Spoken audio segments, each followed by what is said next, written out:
स्वराज्य माता राजमाता मासाहेब जिजाऊंचा कुडवाडी भूषण बहुजन प्रतिपालक छत्रपती शिवाजी महाराज की कुडवाडी भूषण बहुजन प्रतिपालक छत्रपती शिवाजी महाराज की मेश्राम साहब आप संघर्ष करो, हमारे साथ हैं। मेश्राम साहब आप संघर्ष करो, हम तुम्हारे साथ हैं।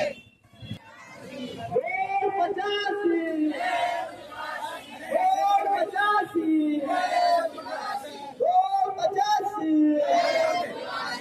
बहुजनों का नारा है, मूल निवासियों का नारा है, संविधान के सम्मान में मूल निवासियों का नारा है, मूल निवासियों का नारा है, मूल निवासियों का नारा है।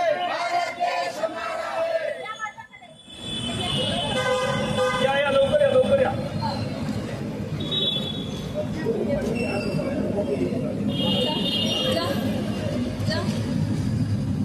जा मी जाऊ हो जा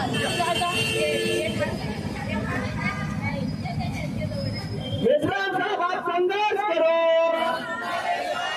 मेश्राम साहब आप संघर्ष करो, मेश्राम साहब आप आगे बढ़ो। मूल निवासियों का नारा है, मूल निवासियों का नारा है, संविधान के सम्मान में, संविधान के सम्मान में, संविधान के सम्मान में। आपल्या समोर अवघे 2-4 मिनिटं म्हणजे ती कडाडेल अशी आमची सर्वांची इच्छा आहे। श्रीकांत दादा धन्यवाद मॅडम। साथियो, बहुजन मुक्ती पार्टीच्या समर्थनार्थ राष्ट्रीय परिवर्तन मोर्चाच्या वतीनं विधानसभा निहाय महाराष्ट्राची परिवर्तन यात्रा चालू आहे। या परिवर्तन यात्रेचे राष्ट्रीय संयोजक, राष्ट्रीय नेतृत्व आदरणीय वामन मेश्राम साहेब आणि आपण जमलेल्या सर्व प्रबुद्ध नागरिकांनो, शुद्ध बांधवांनो, तुम्हाला क्रांतिकारी जय भीम, क्रांतिकारी जय मूल्यवासी। साथियो, या देशामध्ये आपण बघत असाल बेरोजगारीची समस्या मोठ्या प्रमाणात वाढलेली आहे। या देशामध्ये शेतकरी कंगाल होत आहे। या देशामध्ये या खास करून महाराष्ट्रामध्ये लहान मुलं, लहान मुली सुद्धा आज सुरक्षित नाहीयेत। महिलांची सुरक्षा आज वेशीवरती टांगलेली आहे। महिलांच्या सुरक्षेचा मोठा प्रश्न निर्माण झालेला आहे। बेरोजगारीचा मोठा प्रश्न निर्माण झालेला आहे। नोकऱ्याचा मोठा प्रश्न निर्माण झालेला आहे। आमच्या हाताला आज काम मिळताना दिसत नाहीये आणि याचा जाब विचारण्यासाठी राष्ट्रीय परिवर्तन मोर्चाच्या माध्यमातून बहुजनो शासक बनो हा नारा देऊन जोपर्यंत बहुजनांचं साम्राज्य येणार नाही, बहुजनांची सत्ता येणार नाही, तोपर्यंत महिलांवरचे अन्याय अत्याचार कमी होणार नाही, शेतकऱ्यांना न्याय मिळणार नाही, बहुजनांना न्याय मिळणार नाही।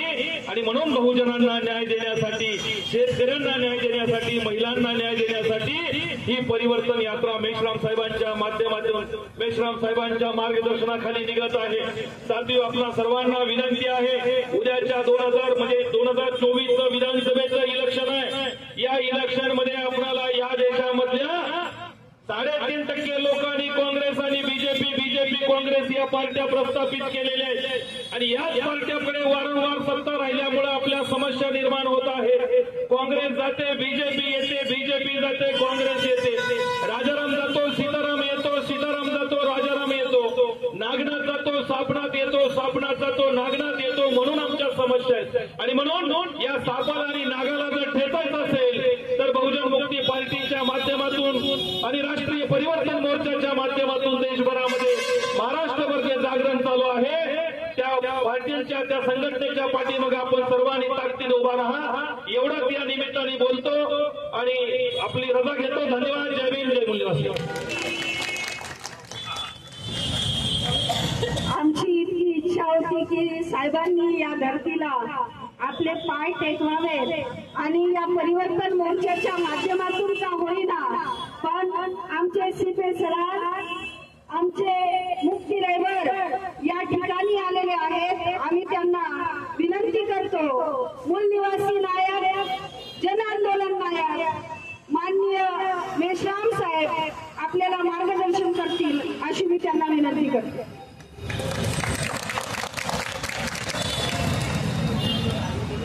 साथियो, महाराष्ट्रामध्ये नजीकच्या कालावधीमध्ये निवडणुका होऊ घातलेल्या आहेत आणि या निवडणुकीमध्ये आपल्या सर्व लोकांना ज्यांना आपण बहुसंख्य बहुजन म्हणतो त्या लोकांची 85% मतं आहेत आणि ही 85% ज्यांची मतं आहे ते लोक या देशामध्ये या राज्यामध्ये फक्त मागण्याच्या कामामध्ये बिझी आहे. हे सर्व प्रकारचं काम आपण मागत राहतो. आपल्याला त्या लोकांनी मागण्याची सवय लावलेली आहे आणि ही मागण्याची जी सवय आहे ही भिकाऱ्यांची सवय आहे. तेव्हा बहुसंख्य असणाऱ्या लोकांनी ही सवय बंद केली पाहिजे.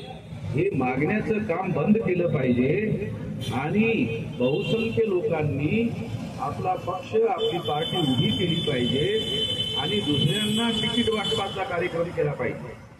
आपण सर्वच गोष्टी मागत राहतो. आपण तिथं पण मागतच राहतो. तेव्हा मागून राज्यकर्ता बनता येत नाही. तर राज्यकर्त्या वर्गाचं एक वैशिष्ट्य असते की तो दुसऱ्यांना देण्याचं काम करतो. दुसऱ्यांकडून घेण्याचं काम करत नाही, दुसऱ्यांना देण्याचं काम करतो.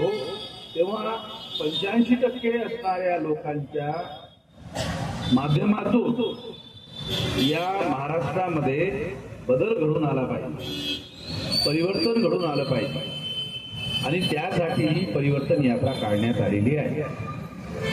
या ठिकाणी फार मोठा कार्यक्रम आयोजित नाही आहे. त्यामुळे फार लांब कार्यक्रम किंवा फार लांब भाषण करण्याचा हा प्रसंग किंवा हा वेळ नाही आहे. तेव्हा थोडक्यामध्ये मी या ठिकाणी आपली भूमिका मांडलेली आहे. तेव्हा तुम्ही याचा येत्या निवडणुकीमध्ये विचार कराल अशी अपेक्षा आहे. धन्यवाद.